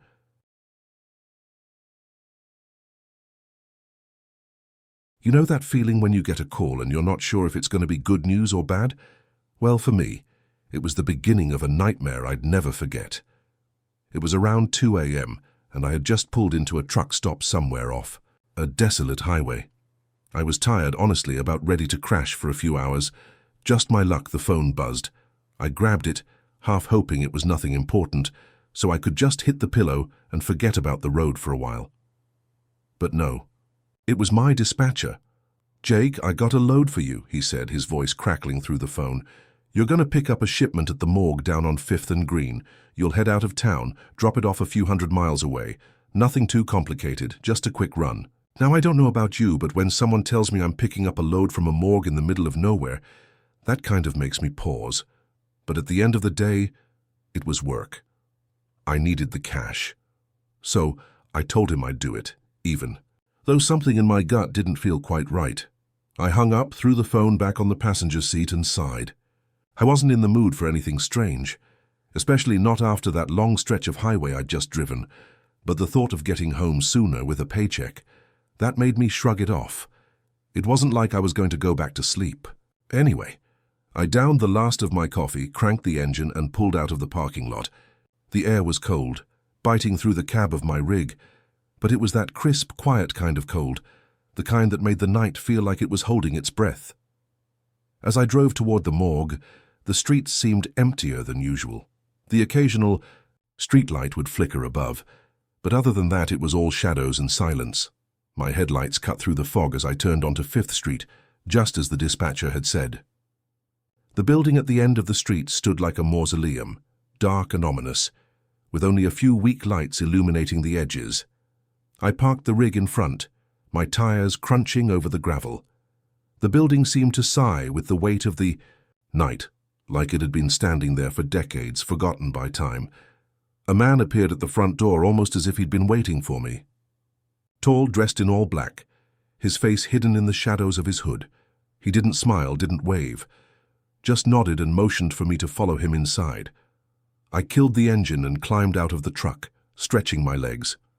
My boots echoed on the pavement as I walked toward him, feeling like every step was sinking deeper into some dark pit I hadn't noticed before. The door creaked open as he pulled it, and we entered. The smell hit me first. Cold air, sterile. And underneath it, that unmistakable scent. The one you couldn't forget once you'd smelled it. Death. "Cargo's in the back," the man said, his voice like gravel. "I'll need you to load it yourself." I raised an eyebrow. "It's bodies, isn't it?" He didn't answer, just motioned again for me to follow him through a narrow hallway lined with stainless steel doors. I tried not to look too hard at the ones marked with numbers, but it didn't do me any good. They were all numbered, just like you'd see in the back of a morgue. Only these numbers felt different. They felt like a countdown. When we reached the back, I saw the loading area. 3 refrigerated units big enough to hold several bodies were lined up against the far wall. They were secured with steel chains, the kind that looked like they belonged in some twisted prison. The man opened one of the units, and when I saw the bodies, the first thing I noticed was that they were too still. Not just lifeless like a corpse should be, but eerily still, as if they were waiting for something. The man stepped aside, gesturing to the bodies as though this was the most normal thing in the world. "Load them onto your rig," he said, his voice barely a whisper. I glanced at the bodies, counting 6 of them in total, 3 on each side. But something wasn't right. The way they were stacked in there, their arms and legs tucked in unnaturally, like they were arranged by someone who had no care for decency. I swallowed, trying to shake the uneasy feeling creeping up my spine. "You sure these are good to go?" I asked, though I already knew the answer. They didn't look like any typical shipment I'd ever handled. He didn't answer at first. Just watched me, his hood shadowing his face as I began loading the bodies into the back of my rig. When the last body was loaded, I wiped my brow, feeling the sweat stick to my skin despite the chill in the air. The man nodded once more, his movements stiff, mechanical. "Be careful," he said finally, his voice colder now, like he was warning me about something he wasn't willing to say outright. "There's something wrong with this shipment." I turned to face him, my heart pounding in my chest. But before I could say anything, the door slammed shut behind me, cutting off any further conversation. I stared at the closed door for a moment before climbing back into my truck. I didn't know what he meant by something wrong, but I had the creeping feeling I was about to find out. The trailer felt heavier than it should have been as I hooked it up. The tires seemed to drag a little on the asphalt as I pulled out of the morgue, the quiet hum of the engine the only sound in the dead of night. I hit the road, the mist hanging thick around me. It was only when I was a few miles out, cruising down a deserted stretch of highway, that I felt it. That Something. That prickling feeling on the back of my neck. At first I thought it was just nerves. Maybe I had too much coffee earlier. Or maybe I was just tired, my mind playing tricks. But as I glanced in the rearview mirror, I noticed something odd. The bodies in the trailer. They were shifting. At first it was subtle, a hand twitching, a leg moving ever so slightly. My stomach dropped, and I turned my eyes back to the road, trying to shake it off. There's no way. Bodies don't move. But then I saw it again. A hand reaching, pushing against the inside of the body bag. My heart slammed against my ribs. What the hell was going on? I sped up, desperate to get away from the creeping feeling in the air, but it only got worse. I could see them moving more clearly now, their limbs jerking, the outlines of their faces stretching against the plastic as if they were trying to break free from their prison. I swore under my breath, my hands shaking on the wheel. But that was when I heard it, a faint sound. It started slow like a whisper, but it grew louder and louder. A moan. It was coming from the back of the trailer, from the bodies. I slammed my foot on the gas. I should have pulled over. I should have stopped the truck right there on the side of the road and checked the trailer, made sure everything was locked down tight. But I didn't. Something in my gut told me that if I stopped, I'd never be able to start again. My foot pressed harder on the accelerator as the trailer rattled behind me. The moaning sound was faint at first, but it grew louder. The unmistakable sound of something, someone trying to move, struggling, as though they were waking up from a long, unnatural sleep. I glanced at the rearview mirror again, my eyes drawn to the shadows behind me. The darkness seemed thicker, there as if the night itself was pressing against the trailer. I could feel my breath getting shallower, my pulse thumping in my ears. It's just the wind, I told myself. It's just a bad batch of coffee getting to you. But deep down, I knew that wasn't the case, and then there was a thump, a loud one. I froze. My grip tightened on the steering wheel, knuckles white. The trailer lurched slightly as if something had slammed against the wall from inside. I didn't want to look, didn't want to know what was happening in that trailer. But my eyes couldn't stay away. I turned my head, and for a split second I thought I saw something large and misshapen moving inside. The shadow of a figure shifting behind the tarp covering the back of the truck. A flash of white. A face. Or what was. Left of one. I sucked in a breath, my throat dry. No, I told myself, that's not possible. I whipped my eyes back to the road, but my mind kept replaying the image. A face that wasn't dead but alive, or somewhere in between. I couldn't take it anymore. I had to pull over. I had to check. The truck squealed as I slammed my foot on the brake. The tires screeched against the asphalt, kicking up a cloud of dust and gravel. I threw the gear shift into neutral and killed the engine. The road was empty. No other vehicles in sight. It was just me and the fog creeping up the highway. For a moment the silence settled over me like a heavy blanket, pressing in on my chest, but the stillness didn't last long. That same low moan, the one I'd been trying to ignore, returned. It was louder now, clearer, and it was coming from the back of the truck. I climbed out of the cab and walked toward the trailer, each step dragging my feet more than the last. My flashlight swung in front of me, cutting through the fog, its beam shaking with every step I took. I stopped at the back of the trailer and felt my stomach churn. Don't open it, I thought. Just drive away. Forget this ever happened. But couldn't? I had to know. The latch on the back of the trailer was cold and stiff as I tried to open it. It groaned in protest, almost like it was alive, unwilling to release its contents. Finally, with a grunt, I managed to pull it open, my flashlight aimed at the inside. The bodies were there, just as I had left them. But they weren't still anymore. The body bags had shifted. The limbs weren't tucked in so neatly. Some of them had even moved to the edges of the bags. The zippers stretched open. I stepped back, instinct kicking in. My heartbeat echoed in my skull. Get out! Get back in the truck now! But I couldn't move. My legs felt like lead. I was rooted to the spot, staring at the horrors before me. I stepped closer, my hand shaking as I aimed the flashlight inside. One of the bodies, a man, His face, pale and swollen, moved, slowly. His hand twitched, and then the entire arm jerked. His head lifted slightly from the bag, his eyes half open, and for a moment I thought I saw them focusing on me. His lips parted as though he was trying to speak.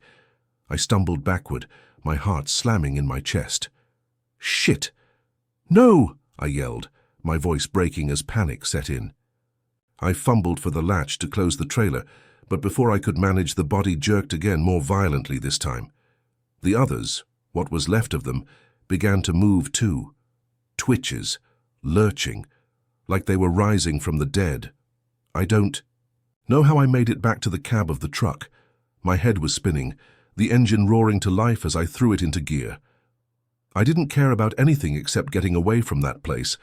I didn't even bother to look back. The last thing I saw in the rear view was the trailer door swinging open, like it had a mind of its own, waiting to swallow me back into its depths. As I drove, I didn't slow down. I didn't stop. The trailer, I realized with a sickening jolt, was no longer behind me, and I wasn't sure if I had left the bodies behind either. The truck felt like a coffin as I sped down the empty highway, the hum of the tires on the pavement, the only sound accompanying my frenzied thoughts. I could barely focus on the road.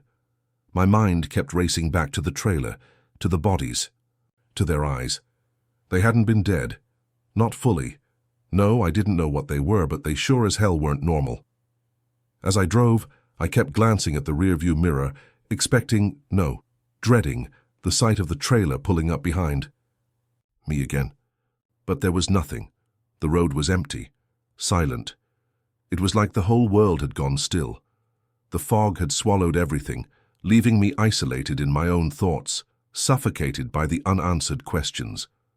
I gripped the steering wheel tighter, my knuckles aching. What the hell was going on?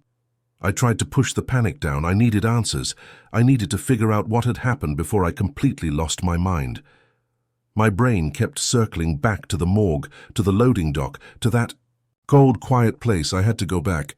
I had to get to the bottom of it. The thought made my stomach churn. I can't go back there. I can't face it again. Whatever it was, No, I had to. If I didn't, I'd be running for the rest of my life, looking over my shoulder every second. The road stretched on, but it felt like time itself was dragging its feet. Every turn seemed longer, every mile seemed further. The fog crept up again, thickening like a wall in front of me, and my headlights barely cut through it. I was alone out. Here, just me and the truck, with nothing but darkness and cold silence surrounding me. Then something changed. It was subtle at first, but I noticed it. The air in the truck was colder. A draft seemed to swirl around me. I flicked the heater on, but it didn't help. The chill deepened, creeping up my spine and settling in the pit of my stomach. I pulled my jacket tighter around myself, glancing back at the rearview mirror again, and that's when I saw it.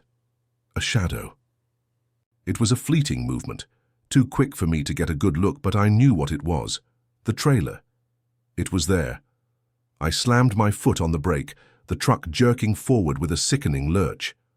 No, I thought. No, no, no. It wasn't possible. There was no way the trailer could have caught up to me that fast. I hadn't even seen it pull out of the loading dock. I could hear my heartbeat in my ears, a steady thrum of fear that seemed to drown out everything else. My breath came in short gasps, and I wiped the sweat from my brow, but it was no use. The cold had gotten into my bones. I can't stop. I can't stop. But I had no choice. The truck wasn't going to let me run. And the more I thought about it, the more I realized this wasn't about the bodies. Not really. It was something worse, something deeper, something that wasn't going to let me go. I glanced at the side mirror. The trailer was there, trailing behind me like some kind of shadowy specter. But there was something wrong. The shape didn't move the way it should have. It was jerking, as though something was inside, thrashing around. I pulled over, my heart racing. The road was quiet again, empty, the only sounds being the distant hum of the truck's engine and the eerily quiet night. My feet felt like they were made of lead as I climbed out of the cab. The wind had picked up now, and I could hear the rustling of trees far off in the distance, the world around me alive with unsettling noise. I walked to the back of the trailer, my pulse hammering in my chest. The latch was still intact, the same one I'd struggled with earlier, but now it looked different. It looked heavier. The moment I gripped the latch, the noise from inside intensified. A low, gnawing scraping. Sound like something trying to claw its way out. I swallowed hard. Do it. Open it. Now.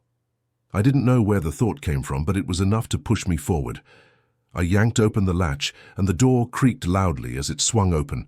The blast of cold air that hit me was like a slap to the face. My flashlight barely cut through the thick fog that had settled inside the trailer. I could hear it, the sounds, the soft, rasping breath of something alive. Oh God, I thought, and took a step back, but I couldn't look away. My flashlight flicked to the side and I froze in place, my blood running cold. There were bodies in the trailer, not just one or two, but a whole row of them. All of them were still in their bags, but they were no longer lying still. The bags were moving, twisting. I could see the shapes inside writhing. One of them, closer to the back of the trailer, was pushing against the zipper as if it were trying to break free. The moaning sound was louder now, more distinct. It's not real, I told myself. This is just some fucked up nightmare. Just a dream. But it wasn't a dream. I could smell the decay, feel the coldness of the death in the air. These weren't normal bodies. Something caught my eye, a shift of movement in the corner of the trailer. One of the bodies, a woman, sat up, slowly, her limbs cracking like broken sticks as she pushed herself upright. Her head turned toward me, her eyes wide open, the whites glowing unnaturally in the darkness. She didn't blink. I stumbled backward, my mouth dry, my chest tightening, with a wave of nausea. The air was so thick, so cold now, that I could feel it cutting through my clothes like I wasn't just standing in the trailer, but in the very presence of death itself. That's when I heard the voice. It wasn't loud at first. Barely a whisper, really. But it cut through the air like a blade. "Get out," the voice said. I didn't know who said it. Was it one of the bodies? Was it the woman whose eyes were still fixed on me, her mouth moving but no sound coming out? Or was it something else? Something that had been waiting for me all along. I had no time to think. I turned and ran. I didn't care what was happening. I didn't care what I had seen. I just needed to get the hell away from that trailer. I was halfway to the cab when I heard the doors of the trailer slam shut behind me, followed by a sound that sent ice through my veins. The moaning had stopped, and something was walking behind me. The truck felt like a coffin as I sped down the empty highway, the hum of the tires on the pavement, the only sound accompanying my frenzied thoughts.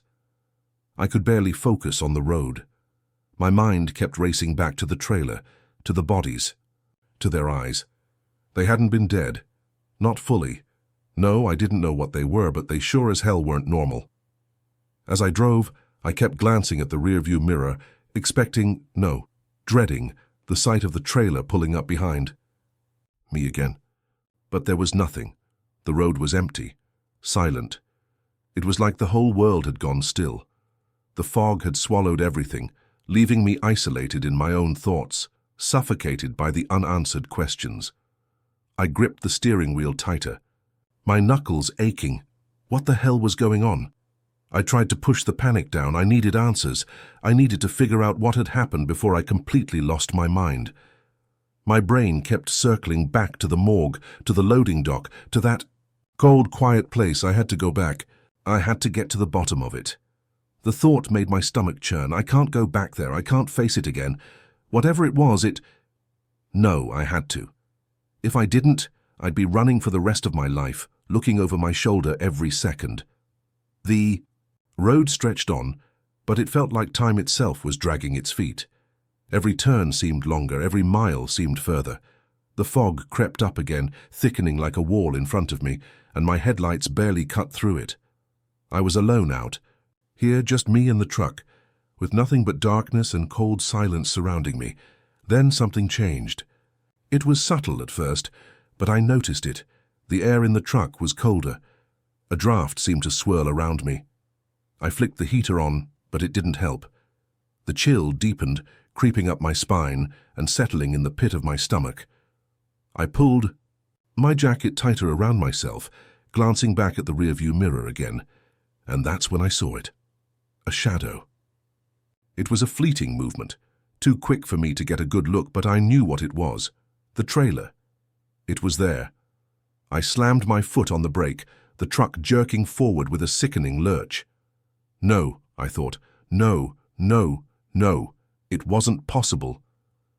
There was no way the trailer could have caught up to me that fast. I hadn't even seen it pull out of the loading dock.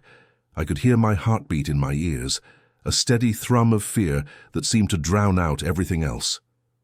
My breath came in short gasps, and I wiped the sweat from my brow, but it was no use. The cold had gotten into my bones. I can't stop. I can't stop.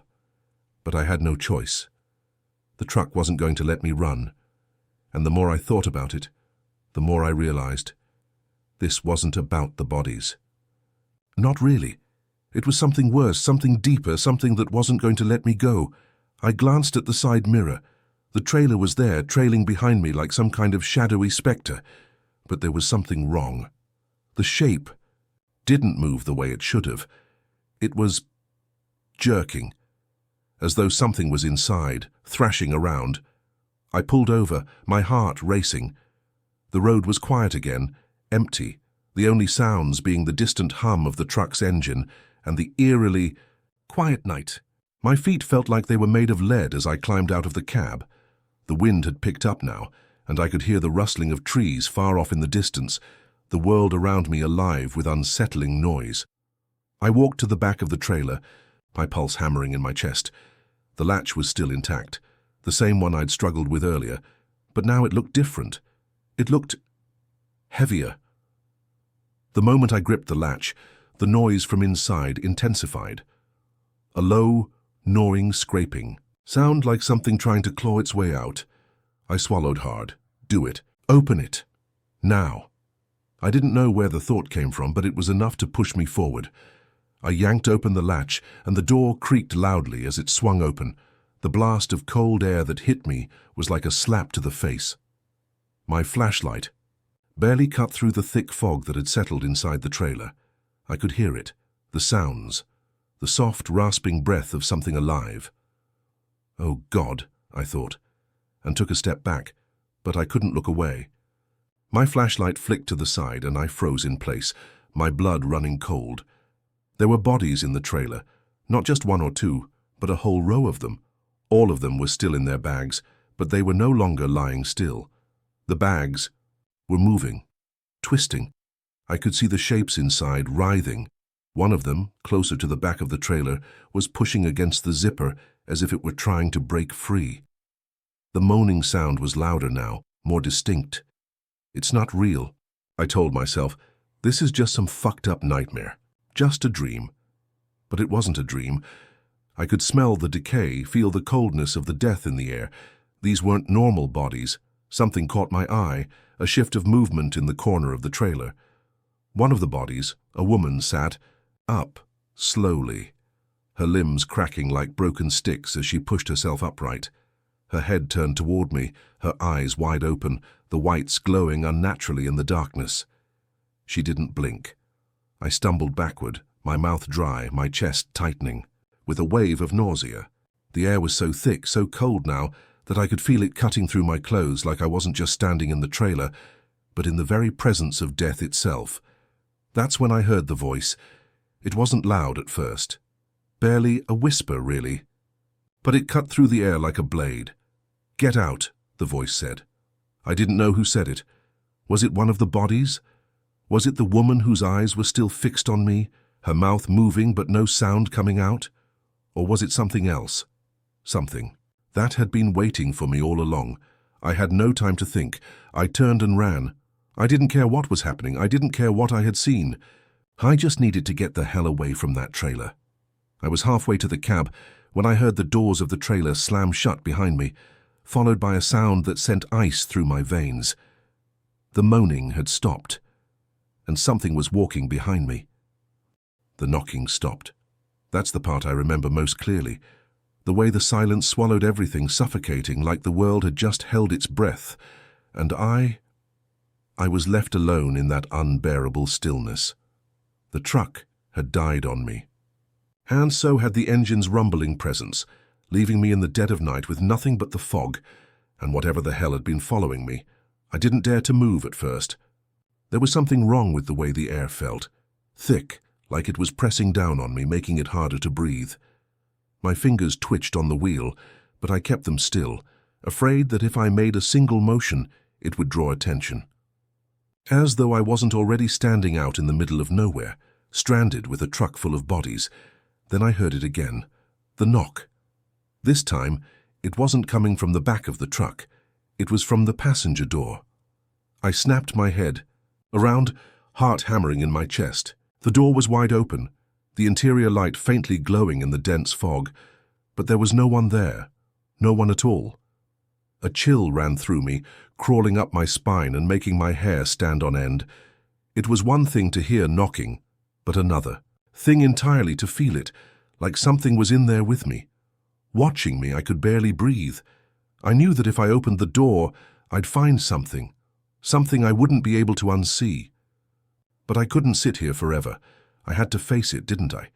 If I didn't, I was already as good as dead. I grabbed the flashlight from the glove compartment, flicking it on. The beam sliced through the darkness like a knife, but the fog swallowed it almost immediately. Still, I had to look. I had to see what was happening. I opened the door slowly, the creak of the hinges deafening in the silence. The beam of light fell over the empty seat, but that wasn't what grabbed my attention. No, it was what I saw through the rearview mirror. A figure, a pale, gaunt figure standing at the edge of the fog. I couldn't make out its features, but I could see its eyes, shiny, glassy, as though they had been polished until they were unnaturally bright. The figure was tall, hunched over, and its clothes hung off its frame like they were made of something far older than fabric, tattered, torn, and decaying. I froze. Then, without warning, the thing started moving. The legs didn't bend as they should have. They twisted unnaturally, the joints cracking, bending in ways that no human body ever could. It took a step forward, and with each movement more of the fog peeled away, as though it were somehow tied to the creature itself. I didn't know what it was, but I knew this. It wasn't human. The creature didn't speak. It didn't need to. The air grew colder, and I felt the pressure in my chest increase. Whatever it was, it had come for me. I scrambled out of the truck, slamming the door behind me. My feet hit the wet pavement with a sickening splash, and I turned, running toward the only thing I could think of: distance. I had no plan, no idea where I was going, but I couldn't stay here, not with that thing so close. The mist curled around my feet, pulling at my ankles, trying to slow me down. Every breath felt like it could be my last, but I pushed forward. The world around me was a blur, just shapes and shadows, as though I was running through an ever-changing nightmare. I glanced over my shoulder and saw the creature now standing next to the truck, its head tilted to the side, its eyes following me like a predator stalking its prey. It didn't move, but I knew that it would, soon.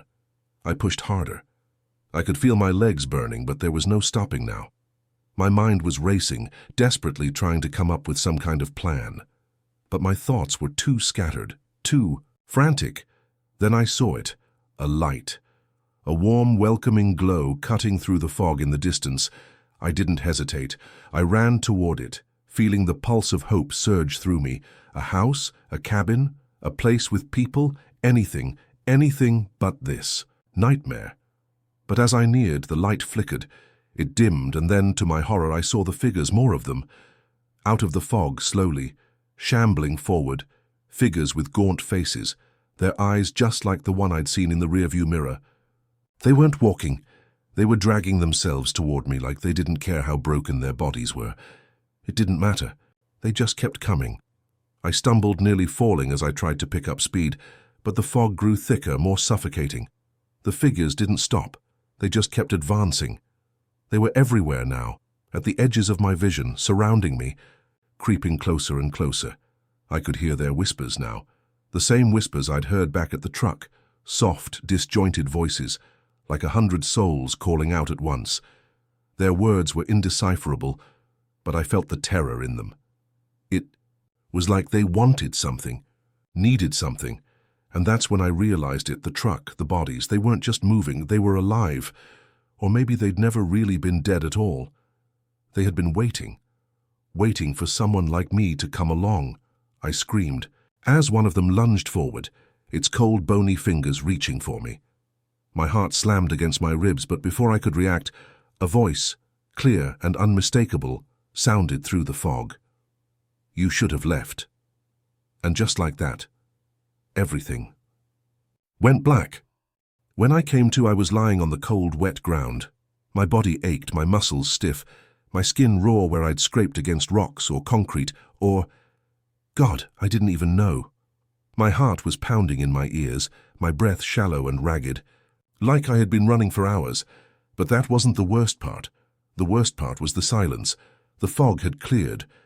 It was no longer thick and oppressive, and I could see the faint glow of light ahead, just a pinprick of warmth in the distance.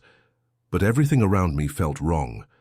The ground beneath me felt different, softer than before, and I could hear the soft rustle of something moving just out of my line of sight. I sat up slowly, my eyes scanning the area. Everything seemed familiar and alien at once. I wasn't sure where I was.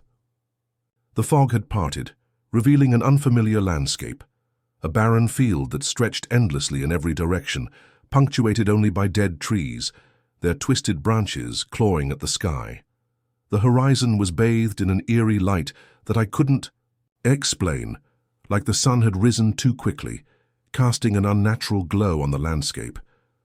I pulled myself to my feet, but I could feel it, the presence, the thing that had been chasing me.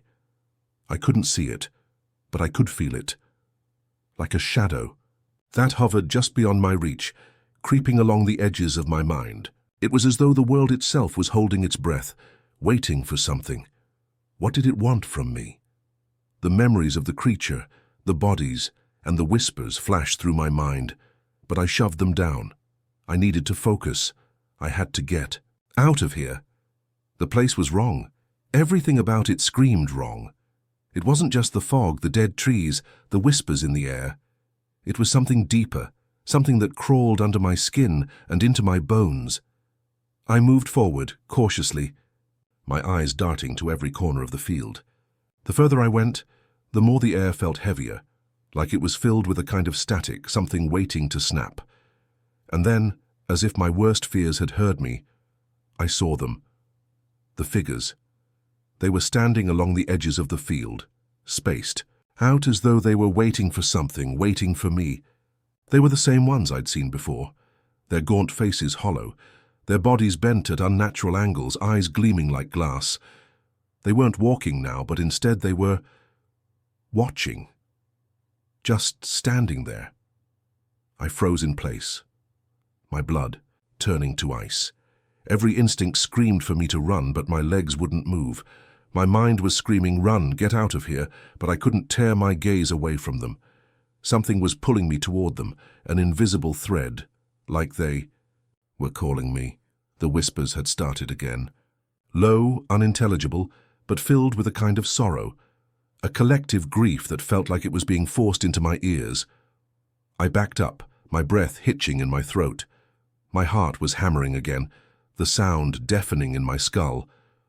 But no matter how fast I moved, no matter how far I ran, those figures just kept following, slow, deliberate, like shadows coming to life. Then I heard a voice. A familiar one. "You shouldn't have come here." I spun around, my heart leaping into my throat. Standing in the distance, just barely within my line of sight, was the figure from the fog, the one with the eyes, the one that had been watching me from the edge of the truck. The thing had followed me. It had been waiting for me. It stepped forward, and the fog seemed to swirl around it, as if the mist itself obeyed its will. I wanted to run. I wanted to scream, to do anything to escape, but my body refused to obey. My legs felt like lead, heavy and unresponsive. The figure spoke again, its voice no longer a whisper, but a harsh rasp. "You've crossed the line now, there's no turning back." The words felt like a punch to my gut. No turning back. What the hell did that mean? I didn't know, but I knew I had to fight. I couldn't let this thing, whatever it was, win. I had to survive. I tried to shake the paralysis from my limbs. I forced myself to move, even though my body screamed in protest. Every part of me was telling me to get away from it, whatever this thing was, but the figures surrounding the field didn't let up. I ran. The sound of my footsteps echoed through the silence, a frantic rhythm against the stillness of the night. My heart was pounding, and I could hear my ragged breath cutting through the air as I stumbled across the uneven ground. I didn't know where I was going anymore. I was just running. But no matter how far I went, the figures were always there, always watching, always just beyond my reach.